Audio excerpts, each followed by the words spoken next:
Hello again and welcome to Barbados Racing. I'm Andy Thornhill, your presenter. Well, last time we had an enthralling and very educational interview with champion breeder and owner DeVere Davis. You know what? Once wasn't enough. It was so nice we have to do it twice. In fact, what I mean is we're bringing you part two of DeVere Davis with noted commentator Lyndon Yard. Having gone the line of the fillies into mares for breeding, you made a switch to a stallion by the name of Boomerang, and your success in producing Derby winners continued instantly because Boomerang then threw Swift and Shore, which won the Derby in 1997, and Obadub in 2002. How comes the switch from mares to Boomerang and Stallion? Because it just seemed you were bent on bringing mares of high quality from England. I wanted a Sadlerswells horse. I went to the sale and I wanted to buy Boomerang. And I don't know what happened, but he slipped through the sale without me getting there to bid at him, because I do my own bidding at the sales. I wanted this horse as a stallion. I knew what his problem was. Speaking with Henry Cecil, he had a check ligament problem.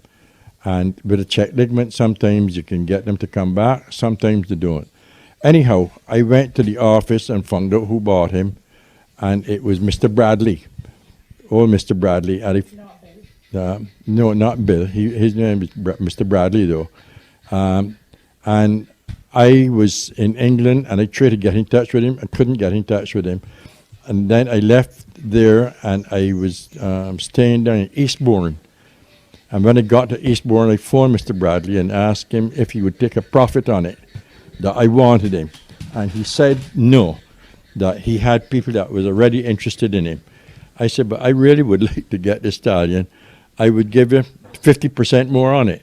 He said no. I said, well, I'll double the money that you paid for it. I want him. And he said, all right, come and see me. And I got in a car on the Sunday morning in Eastbourne and took about 3.5 hours and drove right up to Wales, saw the horse, got very friendly with Mr. Bradley, and we were great friends since then, and he agreed with me that he would sell it to me. So I bought Boomerang as a stallion because I wanted the Sadlerswells breed and also out of Millreef Mirror. How regular did you attend the sales in England? Every year for the last 44 years. I go every year.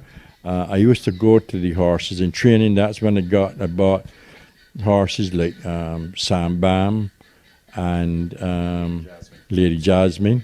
And then I started going to the yearling sales because it was becoming very expensive with some of these horses. And I started going to yearling sales, and I bought a horse, and Dr. Bennett and myself, and between the two of us, and we called it Steve Veer. He was Steve Bennett and I'm Vera Davis. Okay. And we called it Steve Veer. It didn't do too well, but the full brother to it became a champion jumper, and he was sold as a jumper. So I've been going every year. I don't know what with COVID this year, what will happen. Okay, Sean, let me bring you back in here. Can you tell us of some of the other horses that Veer would have bred that would have raced at the Garrison before you asked him this very prominent question, as in who was his favorite horse and why? Stylish Run was another foundation mare for Uncle Veer. She Mother of Happy Style. So she was by Randy Gauntlet. My memory is she came in here as an unraced 2-year-old in 1977. Trained by Freddie Thurkel, and even though she had significant stamina, she also had some speed. And so she raced in 78 and 79. She then had a little tendon problem, and was subsequently retired from racing and bred to Happy Boy first off. Produced a beautiful filly who was named Happy Style by Uncle Veer's uncle, old Mr. Percy Fields. And she did not run at 2. She came out at 3. And I remember trainer Charlie Heath telling me in the supermarket one day, He says Uncle Vere's filly is going to win on Saturday, first time out. Mark my word. And I said, well, I think she'd be better over 7. He says, well, from how I've been seeing her work here at the Garrison, she's going to win that race. And she sure did win first time out. And so she had some speed. So she was by Happy Boy. And I think the Happy Boy and Stylish Run combination gave her some speed. Happy Boy then, as we all know, produced some very fast horses here in Barbados and in Trinidad. The very speedy Achabaya comes to mind.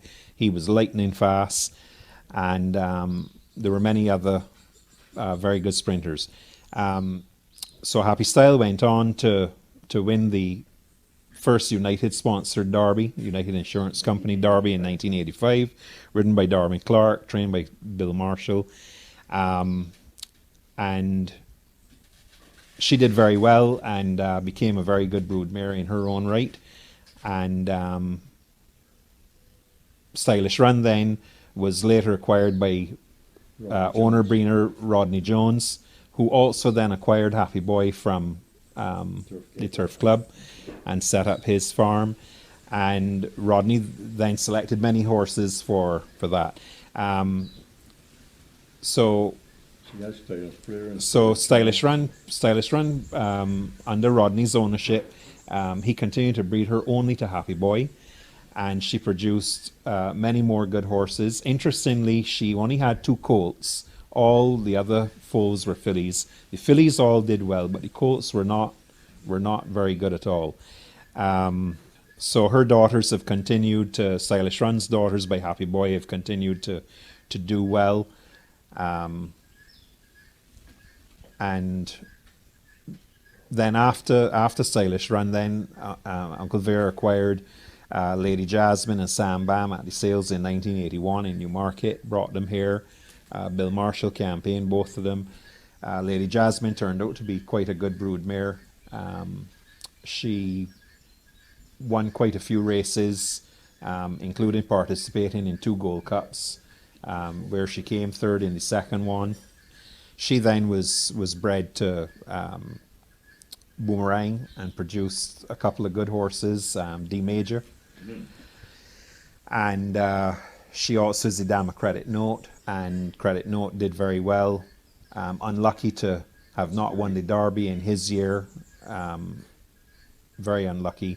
And then unfortunately was probably looking to be the first Creole to win the Cockspur Gold Cup, and then died days before. Very unlucky. So she too, again, she had a lot of fillies, but her colts, I would say, were better than the fillies. Sam Bam was also bred, but Uncle Vere was very unlucky with her. A lot of those foals went wrong in one way or another. But for me, the 2 outstanding mares really were Rear Dove then and Happy Style. I believe that they have been incredible at racing, and their bloodline has gone on up to now. Which horse would you say was the best and why? Definitely Cool Bird, but the one that I really favoured was Credit Note. Without a doubt, Credit Note was an exceptionally good horse. It is unfortunate that he burst his spleen, apparently, and bled to death just 2 or 3 days before the Gold Cup. He should have won the Derby, but he got held up in the gates, and then Venice was riding him, and I think he went at him too hard, too early, and he ran second, I think, but he came out like 6 or 8 lengths behind the crowd. And the beautiful thing about people are talking about too many horses racing and so on. Now, whenever Cool Bird and Happy Style ran and won the Derby, there were 16 horses in the race. We used to have 16, not 12. And then they said it was dangerous, and they stopped running 16 and ran 12. Yeah. Thank you very much, Mr. Davis. Thank you very much, Sean, and of course, Mrs. Davis. That brings us to the end of this interview, but it would be remiss of me not to give you statistics where classics are concerned. As I said, he's produced 2 Triple Crown winning horses. Coolbird 1989, Zook in 2006. He's won the Derby 4 times. Happy Style 1985. Ginger Dove 1990. Obadove 2002. And as I said earlier, Coolbird in 1989. Where the Midsummer Classics are concerned, he bred Credit Note, who missed out on the Derby. That Derby went to overdraft, and the only race that he won of his career. Zook and Coolbird would have also won the Midsummer Classic. And in the Guineas, he produced Coolbird and Zook. It would be remiss of me not to mention the great man that we lost earlier this year. I think just on the time when COVID-19 was impacting Barbados, Venice Richards. He would have been aboard Coolbird. Yeah. What about the relationship you had with Venice back then? Excellent. What happened with Venice, and I could understand it, Venice rode Coolbird all the time up and with the Derby and everything. But then Sanford Prince came along, and Venice was Mr. Seals, Sir David's contracted jockey. So he had to go with him, but he would always come back and get a ride if he was not riding there. And then I switched to Anderson Ward, who was a very young, quite a good jockey at the time. So that's why. But Venice and I have a long way to go back. He was an extremely nice gentleman. And I think the jockeys today would have a lot to learn from Venice in his behavior, the way he carried himself and everything. A perfect gentleman. Well, thank you very much, Mr. Davis. I'm sure that this interview can go on and on, of course, with Mr. Davis and Sean, who's a perfect racing encyclopedia. That's it from me. Until then, goodbye. Thank you, guys. Never too old to learn, right? And I'm sure we've got so much knowledge in the bank there, not only from Devere Davis, but from others who we will, of course, interview as time goes on. What I didn't tell you up front, don't blame me, is that we have some classic horse races for you. Here we go. Enjoy. The light is flashing away in the distance, and they're on the way. Nice level break, back race slowly out. PU and Sanford Prince as usual up front doing the early pacing. I can see there on the inside is Coolbird among the front runners as well. Along the rail is Valial on the outside, and between horses comes Don Juan. Far too far is there, the back mark is Caswell. They come down the home stretch with about 7 and a bit to run, and it is PU. He's in front from on the inside, Coolbird. On the outside is Far Too Far. Lots on the inside is Sanford Prince. Then I can see on the inside is Valial and Don Juan. Shunt on the outside of Choo Choo Royale, about 7 or 8 lengths back to Caswell on the inside. Nosferatu, then comes back race Nightlife, the back marker.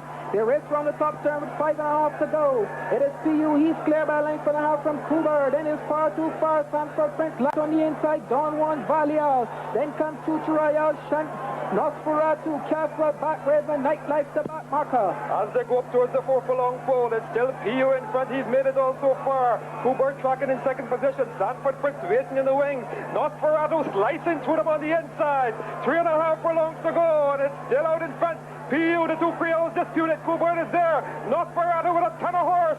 Sanford Prince comes next. Also making a run on the outside is Valial. Back towards the drill hole. Just over a quarter of a mile to run, and it's on the outside. It is now Coolbird who hits the front. The Creole hits the front on the inside. PU is there. Sanford Prince making a run on the outside. Here comes Choo Choo Royale with a long run from the rear. As they come racing towards that home turn. Nosferatu showing on the outside. Coolbird on the inside between horses. Here comes the big Sanford Prince. Inside the final furlong. And Sanford Prince hits the front. Then the inside Coolbird is running on strongly. But it's not going to beat Sanford Prince. History in the making. Sanford Prince wins the Cookford Gold Cup. Coolbird is second. Nosferatu is third. Choo Choo Royale is fourth. Valial is fifth. PU sixth. Shant is seventh. And the last one just going past us. It's Far Too Far from Trinidad. But certainly, Sanford Prince has written his name in the history. Raises his flag for the 1992 Cockspur Gold Cup. And away they go. Panama Peters blows away. Sanford Prince shows early. Coolbird on the inside as well. His stable companion Wings of a Dove is in between horses. On the wide outside comes Nuclear Rocket. Then I can see Hitched on the inside. Choo Choo Royale on the outside of that one. Then I can see Littleton there. Then there's Panama Pete and Strange to the Fair. They come swinging down the home turn for the first time. It is Cool Bird on the inside. Stable Companion, Wings of a Dove on the outside. They're closely followed by Sanford Prince in third, picking the outside ground. On the inside comes Hitch. Between horses is Littleton, Nuclear Rocket pulling between horses. On the outside is Choo Choo Royale. Then comes Panama Pete and Strange to the Fair. They race away from us to go around the top turn. 5 furlongs to go. And the Grand Creole Cool Bird goes on by a length and a half from Stable Companion on the inside. Wings of a Dove. The Mortneycon Hitched on the inside. Lapped on the outside of that one comes Sanford Prince. 3 lengths back to Nuclear Rocket on the inside. He's followed by Choo Choo Royale on the outside. Then comes Littleton, Panama Pete and Strange to the Fair. They race by the half-mile mark now, and it is still Cool Bird clear by a length and a half from Wings of a Dove on the outside. Hitched on the inside. Emmy Ramsamy and Nuclear Rocket taking close forward on the outside. Then comes Littleton on the inside. Panama Pete and Strange to the Fair, the mark marker. 3 furlongs to go in the 1992 Coxburg Gold Cup. And is still in front of this Cool Bird. Sanford Prince is set on by Better Switchers on the outside, and he shoots clear, goes clear by half a length. Cool Bird is in second. 3 lengths back on the inside comes Wings of a Dove. On the outside comes Nuclear Rocket. Choo Choo Royale is following that one. Then Panama Pete. The last one at this stage is Stranger to Fair. Down the home stretch they come. And on the outside it is Sanford Prince. On the inside, Cool Bird being driven hard by Andy Ward. Wide on the outside is Wings of a Dove. On the inside is Panama Pete. But it is Sanford Prince who's going to win the 1992 Coxburg Gold Cup once again. Sanford Prince comes through. Wins it by a length from Cool Bird. 3 lengths back to Panama Pete finishing third. Then comes Littleton in fourth. Wings of a Dove and Stranger to Fair on the outside. Then comes Choo Choo Royale, Nuclear Rocket and Head.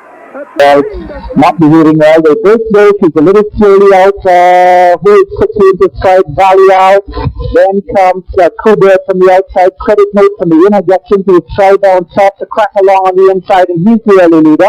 It's Credit Note with a very strong gallop, Valley out. Then comes Cool Bird. Then in the line behind on the inner comes Choo Choo Royale. Then Shunt. Then Stranger to Fair and Boomerang on the inside. But none of them are too far off except the leader now. Credit Note. Beneficiaries is taking him well clear now. It's about 3 lengths clear on the inside. Valley out goes next. Then a length and a half back to Cool Bird. Then about 4 back to Choo Choo Royale, who goes nicely. Shunt is there on the inside. Boomerang. Stranger to Fair drop right out of it. Down the back straight they go.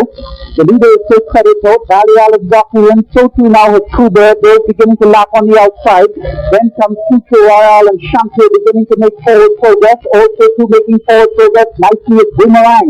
They reach the top of the hill now at the 3 furlong marker. Credit Note is still in front, but he's being pushed along a little bit. Valley out is next. Cool Bird beginning now to switch on. Choo Choo Royale is in a nice position to strike. Shunt is out of it. So too Boomerang. So too Secret to Fair. They come back to the mile marker. That's about a furlong and 3 out. Here comes Cool Bird now leveling on the outside. Choo Choo Royale begins to make ground, but it's just still Credit Note, Valley out, and then Cool Bird. These 3 in a line. Cool Bird comes under pressure, but Credit Note goes strongly in the end. So too the Valley out. Cool Bird on the outside goes well, but Valley out and Credit Note have it between them. Here comes Cool Bird, and Cool Bird picks it up now and runs back, comes to win it by a length. Credit Note is second, then comes Valley out, then comes Choo Choo Royale, 3 back on the inner, then another 3 back to Shunt and Boomerang, then comes Secret to Fair. Kelly, a super performance from Cool Bird. Dave, I said he was unstoppable, and I meant he was unstoppable. What a performance! What a performance! The pride of Barbados, Cool Bird. And away they go, and Forsaken One and Joshua out-jumped Infrared. Stolen is the last to hit the grounds. The race to the 5 furlong marker. It is in between horses. Joshua, who leads from Infrared. On the inside is Forsaken One backing out of there, and there goes Stolen over the top of horses up the back stretch. The field of 4 is covered by 2 lengths as they get over the top of the hill. It's Joshua who leads with Ricky Walker. Infrared sits second with a hefty impulse compared to his 3 rivals. He sits to the outside of Joshua, half length back. He has a length on Stolen, and Forsaken One is now at the back of the field. The opening quarter in a quick 24-2, and it's Joshua. Quarter mile left to travel, and he's so far held Infrared at bay. Stolen is still third. Forsaken One still fourth as they come to the corner, and Joshua shaking away from Infrared as they come to the corner. Joshua threatening to run a big one as they swing to the judge, and it's Joshua. Infrared is still trying to hang to second. Stolen is trying to get on terms with that one. Forsaken One is last inside the final furlong. They come, and Infrared is trying to come and reel back in. Joshua as they race up to the wire. Joshua, Infrared is flying on the outside, but there's Infrared, and Joshua holds on to defeat Infrared Third was Stolen, and fourth was Forsaken One in 105 and 1. It's Too Much Bling, Heroic Adventure, and a long way back to Pay As You Go as they round the far turn, head of the hill towards the 3 furlong marker.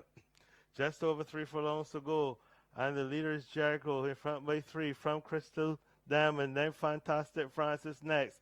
Eye Catcher has 3 lengths to make up on the leading pair, then on the outside. Going up is Too Much Bling. Heroic Adventure has a lot to do. Pay As You Go will have all to pass still. The opening quarter 25 and 2. And Jericho yet to see a rival in front by just about a length and a half from Fantastic Francis. Heroic Adventure improves nicely on the inside. And there are no more turns. And Jericho is in command. He's in front by 3. Fantastic Francis is fading on the outside. Too Much Bling staying on. Pay As You Go rallying home. But close your butts. Class dismissed. Jericho in a romp wins it by about 4 front. Too Much Bling, Fantastic Francis, and Pay As You Go rounds out the top 4. The winner stop the clock. To have the old classification system, but they're racing and where they all go as they come out the chute for the first time. Are You Talking to Me shows very quickly. The white face of Apostle is also up early. Then we can see Bounce Back on the outside and Show Me the Money. And then towards the back of the end of the 3 of them together, Spicy Tiger, John Bryan, and on the outside, Grace Chapel. They round the paddock bend, and it's Are You Talking to Me in front by 2 from on the outside, Apostle. Then 2 back before we get to Show Me the Money and Spicy Tiger. Bounce Back is being held up this afternoon. Grace Chapel is next, and John Bryan can't see them all. They're going at a pretty good clip. Are You Talking to Me in front by a length and a half from Apostle. Spicy Tiger rushes right up along the inside. On the outside, Show Me the Money is in a good position to start from here. Grace Chapel is next. Bounce Back. Luna not asking. Ricky Walker not asking more and yet. And at the back of the field, the lead. That is John Bryan as they get over the hill. And it's Are You Talking to Me. He's in front by 3 parts of a length from Apostle, who's getting ridden hard. On the inside, Spicy Tiger. Show Me the Money is still there. Then Grace Chapel. John Bryan is now starting to wind up. Bounce Back, not today. They're inside the quarter pole. And it's Are You Talking to Me? The courageous colt brings them into the top of the stretch, and there are no more turns of the Victor Chala. And Are You Talking to Me? As Paul Clear. John Bryan is coming with a grand run on the outside. Are You Talking to Me? John Bryan. Are You Talking to Me? And John Bryan at the wall, inseparable to the naked eye. On the inside, Are You Talking to Me? On the outside, John Bryan. Spicy Tiger was third. Then on the inside, Grace Chapel, Apostle, Show Me the Money. And the last one home was Bounce Back.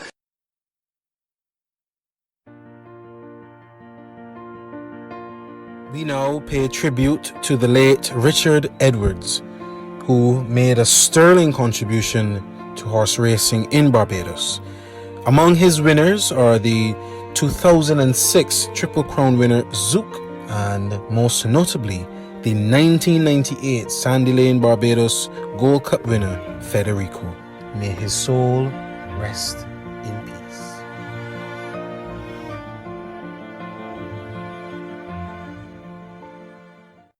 1998 Sandy Lane Barbados Gold Cup. Field is loaded on straightaway. They're sent racing, and quite a smart level break it was too. The Jamaican Sporting Short may be a little slowly into stride, but it's the speedball Bobby's Dream that goes on by 3/4 of a length and a half rather, but from leading article in second position. Federico is right there up on the pace with Bruton Stream just ahead of that one, a gap of 2 before we come to Peace and Void. Then comes Z-Dance on the outside, up on the inside, making it happen. Super Jabla tucked down on the inside, followed by Midnight Tornado. Nafasire on the outside of that. Then comes Rambrino. They come down towards us for the first time, and it is Bobby's Dream settling down to a handy lead. He is 3 lengths clear of leading article in second position. Bruton Stream is further back 2 lengths behind that one. Then comes Federico in 4th on the inside, making it happen. Peace Envoy on the outside of that one. Then comes Z Dancer. 3 lengths back to Super Jabla, Midnight Tornado. Sporting Short, Nafasire and Rambrino trailing. The first quarter in 24 and 3. Good fractions going with 1800 as they race down towards the half-mile mark, and it is still Bobby's Dream in front by 3 lengths from leading article. Bruton Stream on the outside, only 3/4 ahead of making it happen. Federico's right there in contention. Peace and Boy, the surplus of racehorse under Anderson Ward now. On the outside of that one comes Super Jabla. Z Dancer takes close order. Midnight Tornado and Sporting Short, Nafasa, Rambrino completely out of it. The race spin around the far turn now with about 3 furlongs to go, and it is still Bobby's Dream continuing to lead. Bruton Stream on the outside. Federico on the outside, and the Simon Husband shoots right up to challenge the front runner. It is the Grand Trio Federico that strikes the lead with a 1/4 of a mile left to travel in the 98 Sunday Lane Barbados Gold Cup. Federico goes clear by 2. Peace and Boyas produced from the outside by Anderson Ward as well. Here comes the dance on the outside with Whitaker. Those three are going to be in contention. Cooper Chabler is there with an effort as well as they turn to the judge in the final for long. The 1998 Sandyland Gold Cup is in its final stages now. It is Federico that leads them right there on the outside of Peace and Final. Tries and finishes after the score. On the inside, Federico on the outside. Peace and Final. Terrific challenge. Federico on the inside. Peace and Final on the outside. Federico into Anderson. Anderson from Lisbon. On the outside, Peace and Final. On the outside, Cooper Chabler and Anderson on the inside. Then comes the dance on the fire. Midnight on the road. Morton Short and Bobby. Then comes the Article Group Stream and Rambrino. A terrific finish to the 1998 Barbados Sandyland Gold Cup. Crack the whip. It's time to go. Time to get out of the saddle and find some other intriguing things to do. But what's more intriguing than Barbados racing? Catch you in 2 weeks' time. Bye-bye for now.